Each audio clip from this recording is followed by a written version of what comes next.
அப்ப என்ன வரும்? 177 மதிப்பெண் வாங்கியிருந்தாலே அவங்களுக்கு போஸ்டிங் அலாட் பண்ணியிருக்காங்க. 10th லெவல் போஸ்டிங்க சொல்றேன். அந்த முழு மதிப்பெண் வாங்குறதுக்கு தான் நாங்க என்ன பண்றோம் அப்படின்னா 50 வகையான செய்முறை தேர்வுகளுக்கு மேல செய்முறை தேர்வுகளை இங்க நேர்ல மாணவர்களை கூப்பிட்டு அவங்களுக்குள்ள ஒரு காம்படிஷன் மாதிரி வச்சு அதுல யாரு அதிகமா ஸ்கோர் பண்றாங்க, யாரு நேர்த்தியா பண்றாங்க, என்ன தப்பு பண்ணியிருக்காங்கன்னு ஃபைண்ட் அவுட் பண்ணி காட்டுறோம். அந்த போட்டோஸ் கூட இதுல வந்துட்டு போகும், பாத்துக்குங்க. அவங்க சொல்லியிருக்கிற சர்டிபிகேட்ஸ் எல்லாத்தையுமே நீங்க ஏன் ரீஅப்லோட் பண்ணணும்ன்றத நான் திரும்ப திரும்ப சொல்லிட்டு தான் இருக்கேன். இருந்தாலும் இதுலயும் ஒரு தடவை சொல்றேன். அதாவது பெர் டே அப்படின்னு ஒதுக்கி என்ன பண்ணுவாங்கன்னா ஒரு 3 பிராக்டிகல்ல இருந்து 4 பிராக்டிகல் வரைக்கும் கொடுப்பாங்க. டாஸ்க் மாதிரி கொடுப்பாங்க. அந்த டாஸ்கை நீங்க என்ன பண்ணணும் அப்படின்னா, அனைவருக்கும் வணக்கம். மெட்ராஸ் உயர்நீதிமன்றத்தினுடைய 8ஆம் வகுப்பு தரத்துல ஓஏ, மசால்ஜி, copyist attender, watchman, night watchman இந்த மாதிரியான பணியிடங்களுக்கு அப்ளை பண்ணவங்களுக்கு மறுபடியும் சர்டிபிகேட் ரீஅப்லோட் பண்ண சொல்லி உங்களுக்கு வந்து 23ஆம் தேதியிலிருந்து 26ஆம் தேதி வரைக்கும் டைம் கொடுத்துருக்காங்க. இந்த சர்டிபிகேட்ஸை என்னென்ன மாதிரி ப்ரொசீஜர்ல அப்ளை பண்ணணுங்கிற ஒரு காணொலி இதுக்கு முன்பு நம்ம பதிவு பண்ணியிருப்போம். அதை போய் பார்த்துக்குங்க. ஸோ இப்போ நீங்க இந்த பதிவேற்றத்துக்கு பிறகு என்ன செய்யணும் அப்படிங்கிறத இந்த காணொலியில பார்க்க போறோம். என்ன காரணம் அப்படின்னு பார்த்தீங்கன்னா, இந்த பதிவேற்றம் 26ஆம் தேதி முடியுது அப்படின்னு வைங்களேன். அதுல இருந்து வித்தின் 1 வீக்ல என்ன பண்ணுவாங்க அப்படின்னா ப்ராக்டிக்கலுக்கான செலெக்ஷன் லிஸ்ட்னு சொல்லி ஒன்று ரிலீஸ் பண்ணுவாங்க. அதுக்கு வந்து பார்த்தீங்கன்னா 1:5 அல்லது 1:6 இந்த மாதிரி ரேஷியோல என்ன பண்ணுவாங்க அப்படின்னா செலெக்ஷன் லிஸ்ட், அதாவது ப்ராக்டிக்கல் பண்றதுக்கான செலெக்ஷன் லிஸ்ட்ல யார் யார் உள்ள வரணும் அப்படின்னு சொல்லி அவங்க மென்ஷன் பண்ணுவாங்க. ஸோ அந்த செலெக்ஷன் லிஸ்ட்ல இருக்கிற எல்லாருமே என்ன பண்ண போறீங்க அப்படின்னா 70 மதிப்பெண் இருக்கக்கூடிய ஒரு செய்முறை தேர்வை நேரடியா மெட்ராஸ் உயர்நீதிமன்ற வளாகத்துல அல்லது அவர்கள் ஒதுக்கக்கூடிய கல்லூரிகள்ல வந்து நீங்க செய்ய வேண்டியது இருக்கும். அப்படி செய்ய வேண்டிய பிராக்டிக்கலை பொறுத்த வரைக்கும் பாத்தீங்கன்னா ஒரு டீமுக்கு, அதாவது ஒரு டீமை பாத்தீங்கன்னா 20ல இருந்து 30 அப்படின்னு பிரிப்பாங்க. அது ஒரு பேட்ச். அந்த ஒரு பேட்சுக்கு பாத்தீங்கன்னா ஒரே நேரத்துல, அதாவது பெர் டே அப்படின்னு ஒதுக்கி என்ன பண்ணுவாங்கன்னா ஒரு 3 பிராக்டிகல்ல இருந்து 4 பிராக்டிகல் வரைக்கும் கொடுப்பாங்க. டாஸ்க் மாதிரி கொடுப்பாங்க. அந்த டாஸ்கை நீங்க என்ன பண்ணணும் அப்படின்னா அவங்க சொல்லக்கூடிய நேரத்துல அவங்க எதிர்பார்க்கக்கூடிய நேர்த்தியில நீங்க செஞ்சு முடிக்கணும். அதுல விரைவாகவும் யாரு நேர்த்தியாகவும் செஞ்சு முடிக்கிறீங்களோ அவங்களுக்கு அந்த 70 மதிப்பெண்களுக்கு மேக்சிமம் மார்க் கொடுப்பாங்க. இந்த ப்ராசஸ் தான் அடுத்த கட்டமா நடக்கும். அதனால அதுக்கு உங்களை நீங்க தயார்படுத்திக்கணுங்கிறத சொல்லிட்டு அதுல என்னென்ன ட்ரிக்ஸ் எல்லாம் நீங்க ஃபாலோ பண்ணனா நீங்க வந்து நிறைய மார்க் எடுக்க முடியுங்கிறதையும் இந்த காணொலியில சொல்லிடுறேன். ஸோ அதனால உங்களை அதுக்கு தயார்படுத்திங்க அடுத்த கட்டமா. ஏன் இதை நான் சொல்ல வரேன் அப்படின்னா, போன முறை இந்த 10ஆம் வகுப்பு தரத்துல எழுதினவங்க, அதாவது எக்ஸாமினர், ஜூனியர், சீனியர், பைலிஃப் இந்த மாதிரி பணியிடங்களுக்கு எழுதினவங்களுக்கு இதே மாதிரி சான்றிதழ் பதிவேற்றத்துக்கு ஒரு நேரம் ஒதுக்கினாங்க. அதுக்கு பிறகு அவங்களுக்கு என்ன கொடுத்துருந்தாங்கன்னா நேர்காணல் அப்படின்னு நடத்துறதுக்கு செலெக்ஷன் லிஸ்ட் ரிலீஸ் பண்ணாங்க. அந்த நேர்காணல்லையுமே 10th லெவல் அப்படின்றதுனால வேற மாதிரியான ப்ராக்டிக்கல் இருக்கும் அப்படின்னு நம்ம சொல்லியிருந்தோம். அதை அப்படியே ஃபாலோ பண்ணாங்க. என்ன பண்ணாங்க அப்படின்னா, இப்போ இது மாதிரி ஒரு செய்தித்தாளை கொடுத்து இதுல ஏதாவது ஒரு செய்தியை படிங்க அப்படின்னு சொன்னாங்க. படிக்கணும். படிச்சு முடிச்சுட்டு அதை பத்தி எக்ஸ்பிளைன் பண்ண சொன்னாங்க. எக்ஸ்பிளைன் பண்ணணும். இல்லைன்னா அவங்க என்ன பண்ணாங்க, ஒரு ஒயிட் பேப்பரை மாதிரி கையில கொடுத்துட்டு நாங்க வந்து ஒரு சில இதை ரீட் அவுட் பண்றோம், நீங்க எழுதுங்க அப்படின்னு சொன்னாங்க. நீதிபதிகளே என்ன பண்றாங்க, ரீட் அவுட் பண்றாங்க, நீங்க எழுதணும். தமிழ்லயோ அல்லது ஆங்கிலத்திலயோ அதை எழுதி காமிக்கணும். இந்த மாதிரியான பிராக்டிக்கல் தான் 10th லெவல்ல இருந்தது. ஓகேங்களா? இப்போ அடுத்த கட்டமா 8th லெவல் அப்படிங்கும் பொழுது உங்களுக்கு கிட்டத்தட்ட நம்மளுடைய பயிற்சி மையம் சார்பாகவே 50க்கு மேற்பட்ட செய்முறை தேர்வுகளை நடத்தி கொடுக்குறோம். அதே மாதிரி நேர்காணல் மாதிரி நேர்காணலையும் நடத்தி கொடுக்குறோம். அதுல உங்களுக்கு பயிற்சி வேணும் அப்படிங்கிறவங்க கீழே ஒரு தொடர்பு எண் போகும். அந்த தொடர்பு எண்ணில் தொடர்பு கொண்டு அந்த பயிற்சி வகுப்பை நீங்க பெற்றுக்கலாம். ஸோ ஓகே, இப்போ வந்து இந்த சர்டிபிகேட் அப்லோடு பண்ண பிறகு நீங்க பண்ண வேண்டியது என்ன அப்படின்றத பார்ப்போங்க. நீங்க செய்ய வேண்டியது இன்னும் 4 முக்கியமான விஷயம் இருக்கு உங்களுக்கு இந்த தடவை வேலை வேணும் அப்படின்னா. ஏன்னா இதுக்கு முன்பு 10ஆம் வகுப்பு தரத்துல உங்களுக்கு தேர்வு நடத்தினாங்க. அதுல ஃபைனலா இன்டர்வியூ வரைக்கும் போயிட்டு வந்திருப்பீங்க. அந்த இன்டர்வியூல போயிட்டு வந்தவங்களுக்கு போஸ்டிங் இப்போ அலாட் பண்ணியிருக்காங்க. அதுல நம்மளுடைய ஆட்சியாளன் பயிற்சி மையம் சார்பாக நம்மளுடைய நேர்காணல் மற்றும் எழுத்து தேர்வு எல்லாத்தையும் அட்டன் பண்ணிட்டு நீதிமன்ற வளாகத்துல நேர்காணல் அட்டன் பண்ணியிருக்கிற கிட்டத்தட்ட 18 மாணவர்கள் தேர்வாயிருக்கிறாங்க. அதை வந்து கூடிய விரைவில் அதற்கான ஒரு காணொலியை நம்ம போடுறோம் அவங்களுடைய ரோல் நம்பரோட. ஸோ இப்போ அது மாதிரி நீங்களுமே இந்த தேர்வுலையும் வெற்றி பெற முடியும். அதற்கு நீங்க பண்ண வேண்டியது 4 முக்கியமான விஷயம். ஒன்று என்னன்னா, முதல் ப்ராசஸே நீங்க சர்டிபிகேட்டை ரீஅப்லோடு பண்ணணும்னு சொல்லியிருக்காங்க இல்லையா, அவங்க சொல்லியிருக்கிற சர்டிபிகேட்ஸ் எல்லாத்தையுமே நீங்க ஏன் ரீஅப்லோடு பண்ணணும்ன்றத நான் திரும்ப திரும்ப சொல்லிட்டு தான் இருக்கேன். இருந்தாலும் இதுலயும் ஒரு தடவை சொல்றேன். முதல் தடவை பண்ணின பொழுது நிறைய பேர் அதை ஸ்கேன் பண்ணும் பொழுது தெளிவாகவே பண்ணல. ஸோ அதனால வெரிஃபை பண்றதுக்கு கஷ்டமா இருக்கு. அதனால நீங்க இந்த தடவையாவது என்ன பண்ணுங்கன்னா கொஞ்சம் கிளாரிட்டியா ஸ்கேன் பண்ணி அப்லோடு பண்ணுங்க. அது மட்டும் இல்லாம ஒரு சில ப்ரியாரிட்டி சர்டிபிகேட்ஸ், அதுக்கப்புறம் அவங்க எதிர்பார்க்கக்கூடிய சில சர்டிபிகேட்ஸ் இல்லாம இருக்கு.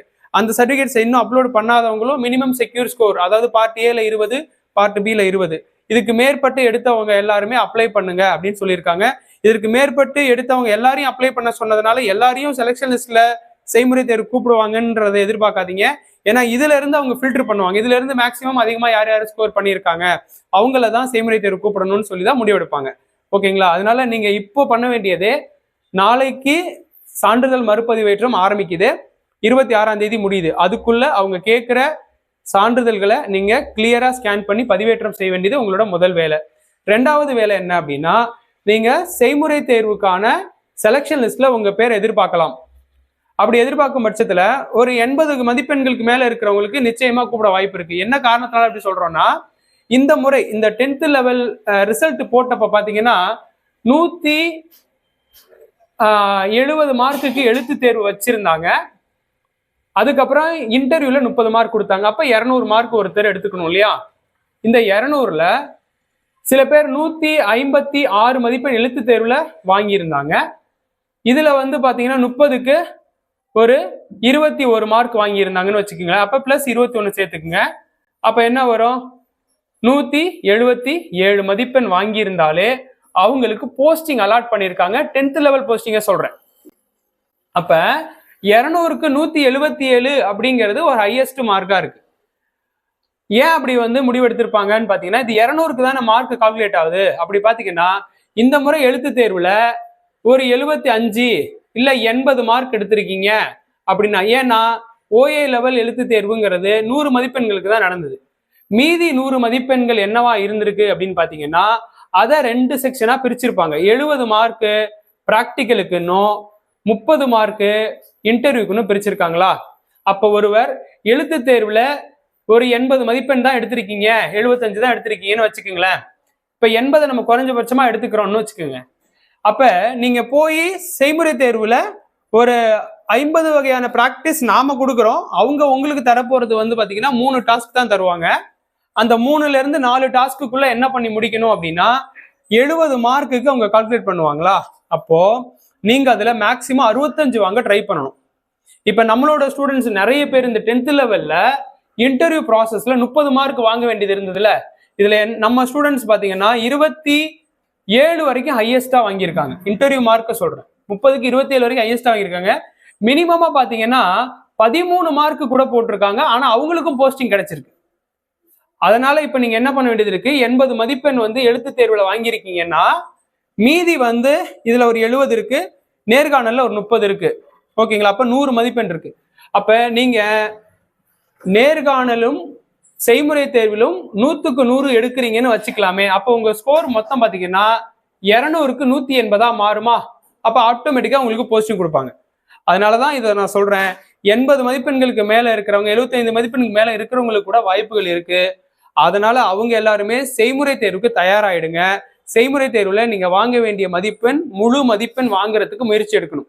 அந்த முழு மதிப்பெண் வாங்குறதுக்கு தான் நாங்க என்ன பண்றோம் அப்படின்னா 50 வகையான செய்முறை தேர்வுகளுக்கு மேல செய்முறை தேர்வுகளை இங்க நேர்ல மாணவர்களை கூப்பிட்டு அவங்களுக்குள்ள ஒரு காம்படிஷன் மாதிரி வச்சு அதுல யாரு அதிகமா ஸ்கோர் பண்றாங்க, யாரு நேர்த்தியா பண்றாங்க, என்ன தப்பு பண்ணியிருக்காங்கன்னு ஃபைண்ட் அவுட் பண்ணி காட்டுறோம். அந்த போட்டோஸ் கூட இதுல வந்துட்டு போகும், பாத்துக்குங்க.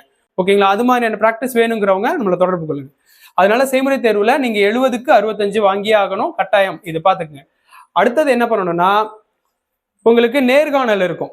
நேர்காணல்ல ஒரு நீதிபதி கொண்ட அமர்வு உங்களை நேர்காணல் பண்ணுவாங்க.